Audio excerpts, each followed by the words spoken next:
வயதானவர்கள்லாம் தவழ்ந்து தவழ்ந்து மேலே ஏற சறுக்கு பாறைன்னு ஒரு இடம், வழுக்கு பாறை என்று இருக்கிறது. நெறைய நதிகள் குறுக்கிடுகிறது. அவ்வளவும் மூலிகை காத்து. நீங்க ஒரு முறை அங்க போயிட்டு வந்தா, நம்ம உடம்பு ரொம்ப ஆரோக்கியமா இருக்கும். சும்மா நடந்து வந்து போயிட்டு வந்தாலே, அ ரொம்ப கூட்டம் வந்து அது அமாவாசை என்பதனால அதிகமான கூட்டம் இருந்தது.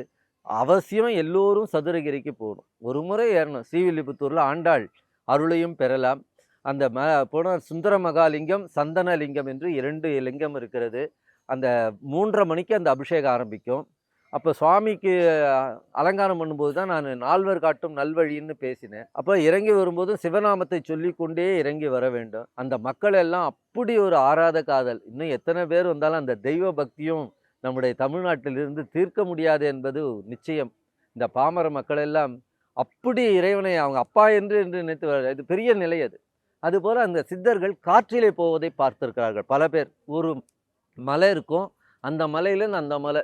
நிறைய பேர் அங்க அப்படியே காற்று வேகத்துல அந்த மலையில போவதை பார்க்கிறார்கள்.